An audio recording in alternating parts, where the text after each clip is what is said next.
नमस्कार दोस्तों। आज हम जिस मामले की बात करने जा रहे हैं वह सिर्फ एक कंपनी या अखबार का मुद्दा नहीं है। यह मामला जुड़ा है भारत के स्वतंत्रता संग्राम, कांग्रेस की विरासत और एक ऐसे अखबार से जिसने अंग्रेजों के खिलाफ विचारों की लड़ाई लड़ी।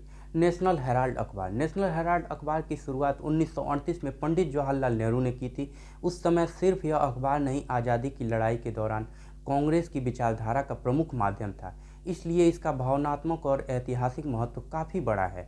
इस अखबार को चलाने के लिए बनाई गई थी company associate general limited (AJL). उस समय एजेएल बोर्ड में कई आज़ादी के स्वतंत्रता सेनानी और कांग्रेस के शीर्ष नेता शामिल थे।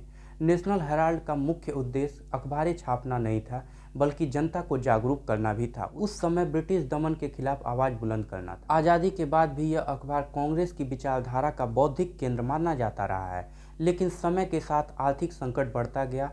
1990 और 2000 के बीच में अखबार बंद होने लगा, कामकाज रुक गया और एजेएल पर भारी कर्ज चढ़ गया। इसके बावजूद एजेएल के पास जो मौजूदा प्रॉपर्टीज़ थी, जो दिल्ली, लखनऊ, मुंबई और चंडीगढ़ जैसे शहरों में थी, उनकी भारी कीमत थी, जिनकी आज के समय में मार्केट वैल्यूएशन सैकड़ों करोड़ रुपए मानी जाती है। यही वो संपत्ति है जिसके इर्द गिर्द आज पूरा विवाद खड़ा हुआ है और जिसे हम नेशनल हेराल्ड केस के नाम से जानते हैं। अब इस मामले में एक नया नाम जुड़ चुका है, डॉटेक्स मर्चेंडाइज लिमिटेड, और एक नई एफआईआर ने विवाद को और गहरा कर दिया। सबसे पहले समझते हैं कि नेशनल हेराल्ड अखबार है क्या।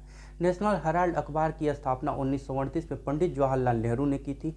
इसे चलाने वाली company associate general limited (AJL) समय के साथ घाटे में चली गई और इस पर करीब 90 करोड़ रुपए का कर्ज हो गया।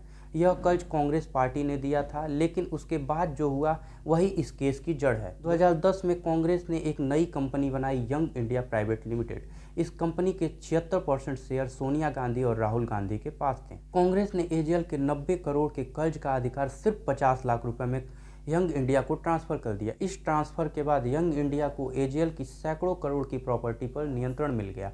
यही बात केस को विवादास्पद बनाती है। अब इस केस में एक नया आरोप सामने आया है। यंग इंडिया को डॉटेक्स मर्चेंडाइज नाम की एक कंपनी से मिला 1 करोड़ का फंड। जांच एजेंसियों का आरोप है कि डॉटेक्स नाम की कंपनी सिर्फ पैसे को एक जगह से दूसरी जगह पहुंचाने का काम कर सकती है। इस कंपनी ने यंग इंडिया को 1 करोड़ रुपए दिए, जिसके बाद यंग इंडिया ने एजेएल पर अपनी पकड़ और मजबूत कर ली। जांच में शक यह है कि डॉटेक्स से आया पैसा साफ नहीं था और वो हो सकता है कि इसे घुमा फिरा कर भेजा गया हो। अब सवाल यह उठ रहा है कि यंग इंडिया को मिला यह फंडिंग असली था या दिखावटी सेल्फ फंडिंग थी।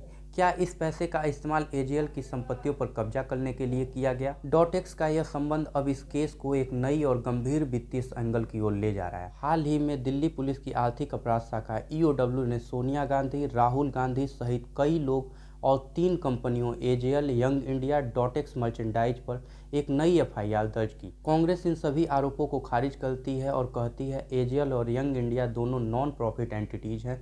यह प्रॉपर्टी हड़पने का खेल नहीं, बल्कि ऐतिहासिक अखबार को बचाने की प्रक्रिया थी। डॉटेक्स से आई फंडिंग पूरी तरह से वैध है।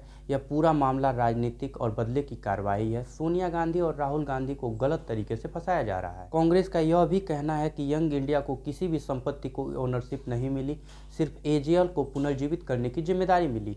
ईडी और ईओडब्ल्यू दोनों इस केस पर सक्रिय हैं। डॉटेक्स से जुड़े लेन देन की गहन जांच चल रही है। सोनिया गांधी और राहुल गांधी से इस मामले में कई बार पूछताछ हो चुकी है। नई एफआईआर मामले को क्रिमिनल कॉन्स्पिरेसी की दिशा में ले जा रही है। मामला अभी भी अदालत में पेंडिंग है। यह पूरा मामला अब 3 बड़े सवालों पर टिक चुका है। क्या यंग इंडिया ने सिर्फ 50 लाख देकर सैकड़ों करोड़ की एजेएल प्रॉपर्टी पर नियंत्रण हासिल किया?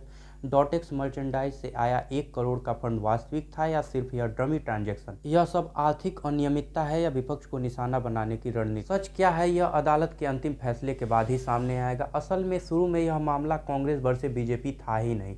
यह मामला था सुब्रमण्यम स्वामी वर्सेस कांग्रेस।